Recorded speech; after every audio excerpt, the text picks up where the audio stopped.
warahmatullahi wabarakatuh. Saat ini saya bersama dengan Kepala TK Islam Harapan Jaya, Ibu Mutawaroh SPDI. Assalamualaikum Bu Muta. Waalaikumsalam warahmatullahi wabarakatuh. Sehat Bu Muta? Alhamdulillah. Bagaimana kabar Bu Ima? Alhamdulillah sehat Bu Muta. Saya meminta waktu Ibu ya Bu ya. Jadi saya ingin mengajukan beberapa pertanyaan terkait dengan pengambilan keputusan Bu yang berhubungan dengan bujukan moral dan dilema etika. Apakah Ibu bisa saat ini Bu? Insya Allah bisa. Alhamdulillah. Baik, langsung saja ya Ibu ya. Baik, saya memiliki beberapa pertanyaan Ibu nih.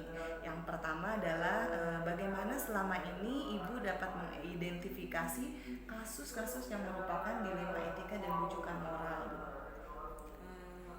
Biasanya yang akan saya lakukan ya Bu Ima ya, saya akan mengamati permasalahan tersebut. Pertama itu yang akan saya lakukan, kemudian saya akan berusaha mengumpulkan informasi faktual dan kemudian mengambil keputusan yang terbaik. Insya Allah seperti itu Bu Ima. Baik, alhamdulillah. Masya Allah ya, berarti Ibu mengumpulkan berbagai fakta dulu di lapangan ya, informasi data-datanya dikumpulkan dulu baru mengambil keputusan ya Bu ya. Baik, selanjutnya baik Ibu, untuk pertanyaan selanjutnya nih, bagaimana Ibu menjalankan pengambilan keputusan di sekolah, terutama pada setiap kasus di mana ada dua kepentingan yang sama-sama benar dan sama-sama mengandung nilai kebajikan? Untuk dalam pengambilan keputusan itu kan harus kita kembalikan kepada aturan yang ada. Pertama itu. Kemudian di dalam setiap pengambilan keputusan tersebut saya akan berusaha menjalin hubungan komunikasi dengan wakil kepala sekolah, dengan rekan sejawat, seperti itu. Jadi saya berusaha supaya keputusan tersebut benar-benar bisa dipahami, kemudian bisa dilaksanakan bersama. Baik Ibu, jadi artinya Ibu menjalin komunikasi yang baik ya, antara kepala sekolah dengan para wakilnya ya Bu ya. Baik. Kemudian pertanyaan ketiga, langkah-langkah atau prosedur seperti apa yang biasa Ibu jalankan selama ini?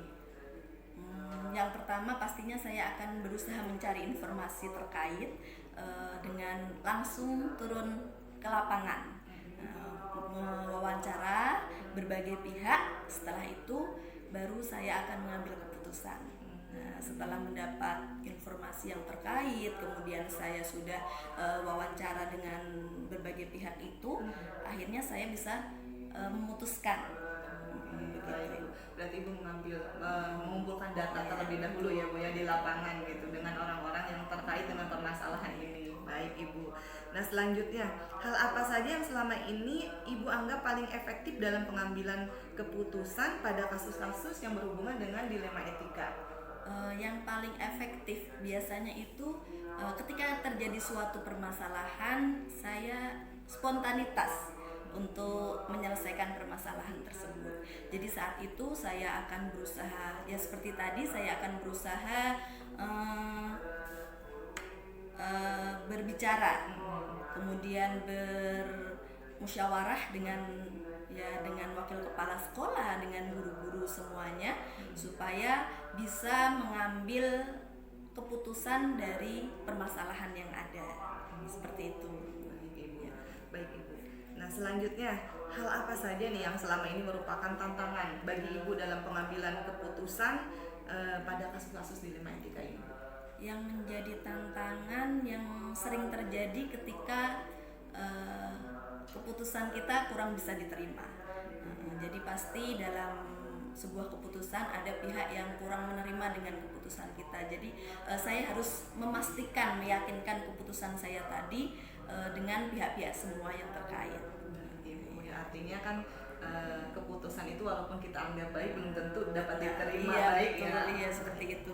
Baik. Nah kemudian apakah Ibu memiliki sebuah tata kala atau jadwal tertentu dalam sebuah penyelesaian kasus dilema etika, dan apakah Ibu langsung menyelesaikan di tempat atau memiliki sebuah jadwal untuk menyelesaikannya, dan bentuk prosedurnya itu seperti apa? Untuk jadwal tidak ada ya Bu. Untuk jadwal tertentu setiap masa tertentu tidak ada. Tapi ketika masalah itu muncul, masalah itu terjadi, maka saya akan berusaha menyelesaikannya dengan segera dan dengan baik pula.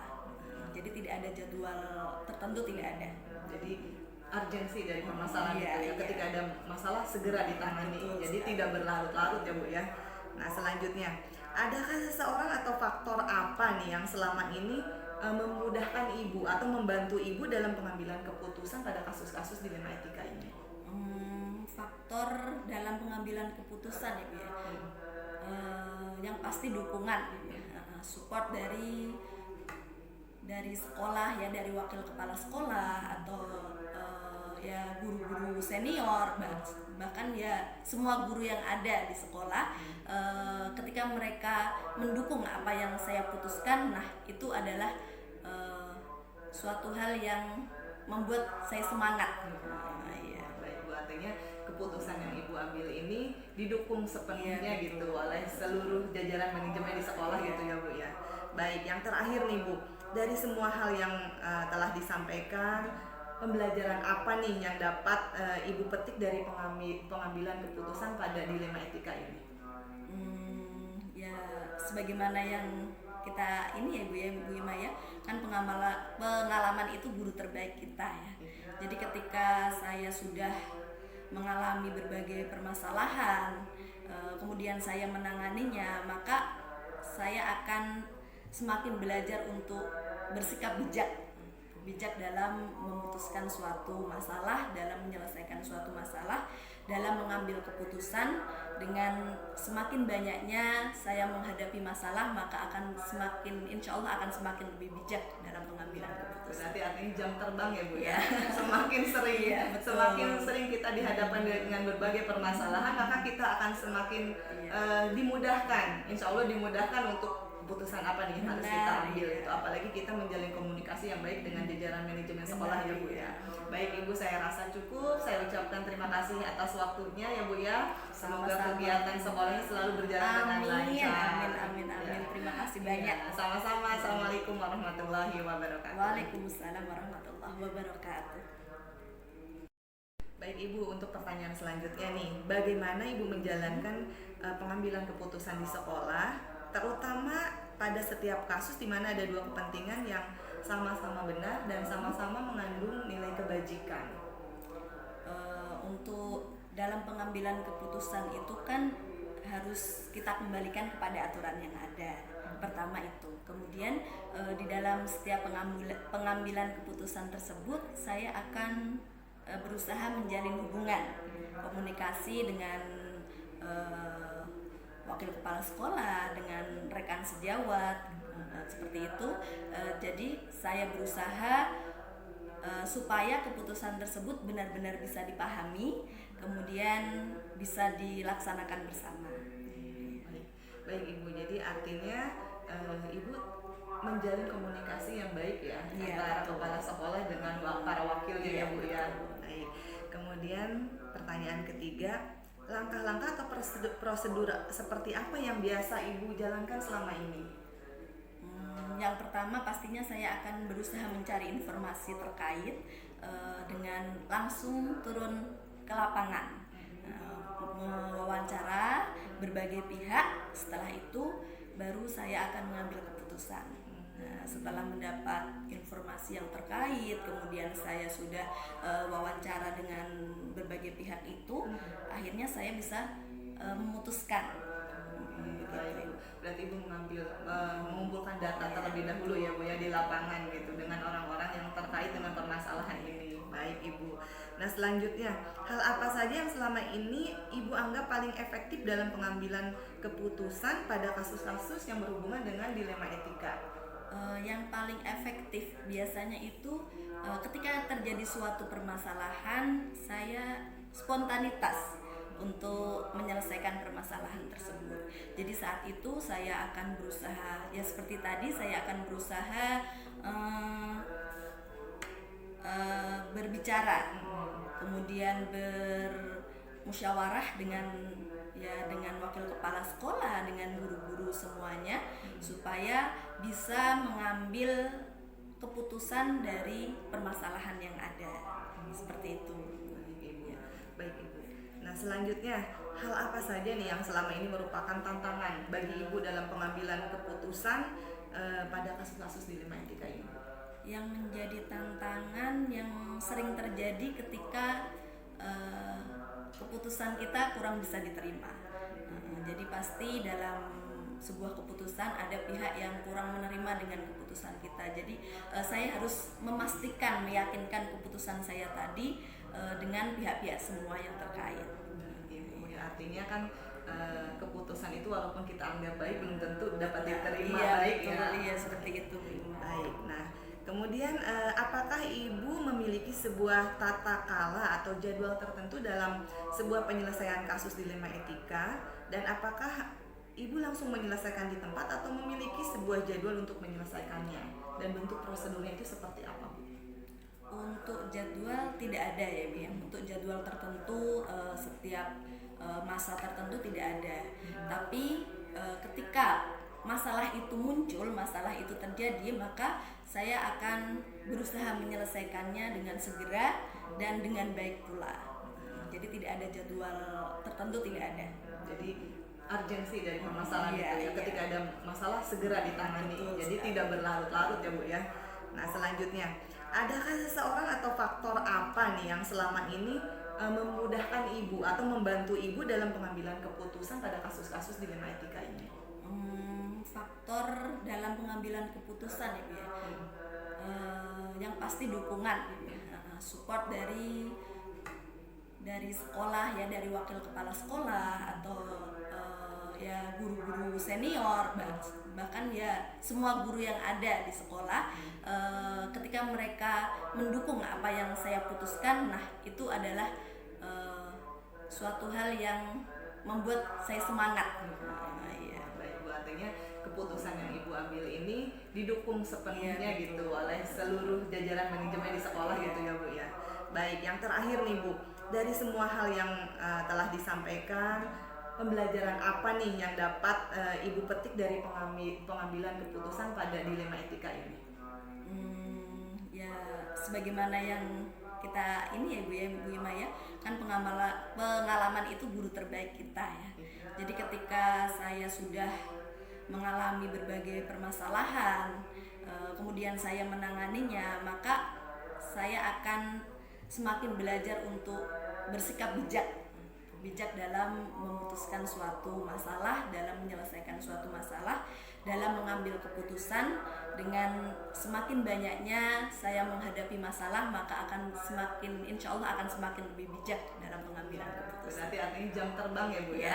Semakin sering semakin sering kita dihadapkan dengan berbagai permasalahan, maka kita akan semakin dimudahkan, insya Allah dimudahkan untuk keputusan apa nih yang harus kita ambil itu, apalagi kita menjalin komunikasi yang baik dengan jajaran manajemen sekolah ya, Bu ya. Baik Ibu, saya rasa cukup. Saya ucapkan terima kasih atas waktunya ya, Bu ya. Semoga kegiatan sekolahnya selalu berjalan dengan lancar. Amin. Terima kasih banyak. Sama-sama. Assalamualaikum warahmatullahi wabarakatuh. Waalaikumsalam warahmatullahi wabarakatuh.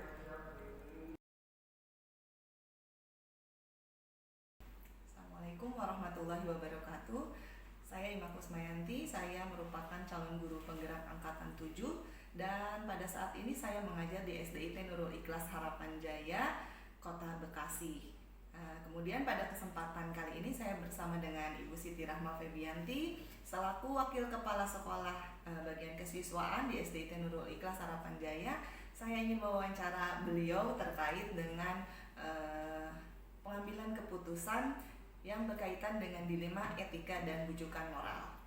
Assalamualaikum Bu Febi. Waalaikumsalam Bu Ima. Bagaimana kabarnya Bu Febi hari ini? Alhamdulillah baik Bu Ima. Bagaimana dengan Bu Ima? Alhamdulillah sangat baik Bu Febi. Baik Bu Febi, seperti yang tadi saya bilang bahwa hari ini saya ingin sedikit berdialog dengan Ibu, berdiskusi mengenai pengambilan keputusan yang berhubungan dengan dilema etika dan bujukan moral. Ada beberapa pertanyaan yang memang harus Ibu jawab, dan saya memang harus mencatatnya ini sebagai salah satu tugas pada modul 3.1 di kegiatan CGP ini. Pertanyaan pertama ya Bu Febi, Ya. Bagaimana selama ini Ibu dapat mengidentifikasi kasus-kasus yang terjadi pada murid dan merupakan dilema etika dan bujukan moral? Kalau selama ini sih memang kan banyak ya Bu ya kasus-kasus yang terjadi. Tentunya harus segera ditangani. Ditanganinya ya juga harus tepat juga. Nah, biasanya kalau saya itu ya nggak bisa juga sih langsung gitu. Ya tanpa harus saya identifikasi dulu masalahnya. Terus saya juga mendengar berbagai masukan gitu. Baik, berarti terlebih dahulu Ibu harus mengidentifikasi dulu apa penyebab permasalahan tersebut ya Bu ya. Iya, baik. Ya, baik. Untuk selanjutnya bagaimana selama ini Ibu menjalankan pengambilan keputusan di sekolah Bu, terutama untuk kasus-kasus yang terjadi pada siswa di mana ada dua kepentingan yang sama-sama benar dan mengandung nilai kebajikan. Pertama lihat dulu dari situasinya Bu, dari berbagai sisi. Terus ya, yang tadi saya katakan kan saya meminta nih masukan-masukan. Tentunya dari berbagai wakil kepala sekolah saya meminta masukan itu. Setelah itu saya rembukan, saya rapatkan. Nah baru saya ambil keputusan itu. Walaupun memang keputusan yang saya ambil itu tidak bisa memuaskan berbagai pihak, tapi tentunya keputusan yang saya ambil itu sesuai dengan aturan yang ada dan masukan-masukan yang sudah disepakati di dalam rapat itu. Baik. Berarti nanti Ibu ketika mengambil keputusan yang terjadi pada murid, ada permasalahan pada murid ini, Ibu terlebih dahulu adalah meminta masukan dari wakil kepala sekolah ya Bu ya. Baru nanti setelah ada suara masukan-masukan yang baik, saran dan pendapat dari kepala sekolah, baru Ibu melanjutkan ke langkah selanjutnya gitu ya Bu ya. Betul, Lima. Nah selanjutnya Bu, langkah-langkah dan prosedur seperti apa yang bisa Ibu lakukan, yang biasa Ibu lakukan selama ini? Pertama saya gali dulu Bu informasinya, masalahnya tuh muncul kenapa. Baru ketika saya nggak bisa nih memutuskan sendiri, saya rapatkan pada wakil kepala sekolah. Nah di rapat itu pastinya kan banyak juga masukan-masukan yang mungkin tidak sesuai dengan keinginan saya. Nah di situ ya kita lakukan voting. Nah voting itulah yang diambil sebagai keputusan akhirnya. Bagus sekali ya Bu ya. Jadi kalau misalnya dalam musyawarah itu tidak ada kata mufakat, langsung dilaksanakan voting ya Bu ya, pengambilan suara banyak. Baik. Nah selanjutnya Bu, hal apa yang selama ini Ibu anggap efektif dalam pengambilan keputusan pada kasus-kasus dilema etika? Hal yang saya anggap efektif tentunya keputusan yang saya ambil itu sesuai dengan keinginan saya dan sesuai juga dengan keinginan para guru yang memberikan masukan. Itu sih yang saya anggap efektif. Baik Bu. Nah kemudian apa saja yang selama ini merupakan tantangan dalam pengambilan keputusan pada kasus-kasus dilema etika yang terjadi Bu? Lebih ke tantangannya itu personal ya Bu ya. Kadang kan keinginan saya apa dan keinginan guru-gurunya tuh lain harapannya. Jadi lebih ke sana tantangannya personal. Jadi ada egois di sana. Iya, betul sekali ya Bu ya. Jadi kita memang harus menyatukan berbagai suara ya. Pastinya kan setiap orang memiliki ide dan pendapat yang berbeda ya Bu ya. Baik Bu. Apakah Ibu memiliki sebuah tata cara atau jadwal tertentu dalam sebuah penyelesaian kasus dilema etika yang terjadi pada murid atau permasalahan lain di sekolah? Apakah Ibu langsung menyelesaikan di tempat atau memiliki sebuah jadwal untuk menyelesaikannya, dan kalau memang iya ada jadwalnya, bagaimana prosedur yang Ibu lakukan? Kalau jadwal sih nggak ada Bu. Pokoknya setiap ada permasalahan, prinsip saya harus segera diselesaikan. Maupun itu permasalahannya berat atau ringan. Jadi pada prinsipnya setiap kali terjadi permasalahan, Ibu segera menyelesaikannya tanpa menunda-nunda ya Bu ya. Betul. Jadi tidak ada permasalahan yang jadinya membesar karena sudah segera teratasi gitu ya Bu ya. Baik Bu Feby. Selanjutnya, adakah seseorang atau faktor apa yang selama ini mempermudah atau membantu Ibu dalam pengambilan keputusan pada dilema etika Bu? Tentunya ada dari keluarga yang pertama, dan yang kedua itu dari rekan-rekan guru dan wakil kepala sekolah. Itu yang memberikan support dalam pengambilan keputusan. Baik Bu Feby. Nah yang terakhir Bu, dari semua hal yang telah Ibu sampaikan, pembelajaran apa yang dapat kita petik hari ini dari pengalaman Ibu dalam mengambil keputusan pada masalah dilema etika ini? Kalau pengalaman yang bisa saya petik kan dari berbagai kasus beda-beda ya Bu, apalagi setiap tahunnya tuh ada yang kasusnya kadang besar, kadang ya biasa-biasa aja. Ya intinya sih saya mau bersikap adil, jadi dalam pengambilan keputusan itu saya harus tepat dan cermat itu agar tidak ada pihak yang dikecewakan gitu. Baik Bu Feby, terima kasih. Jadi pada dasarnya hasil dari pembelajaran ketika Ibu mengambil pengambilan keputusan itu, Ibu senantiasa melihat dulu kasusnya ya, karena kan setiap kasus akan berbeda dan perlu adanya kecermatan Ibu dalam menyelesaikan setiap kasus tersebut. Baik, terima kasih atas waktunya Ibu Feby. Ya, dan sekian wawancara saya dengan Wakasek Kesiswaan di SDIT Nurul Ikhlas mengenai pengambilan keputusan dilema etika dan bujukan moral. Dan sekali lagi saya ucapkan terima kasih kepada Ibu Siti Rahma Febianti. Wassalamualaikum warahmatullahi wabarakatuh.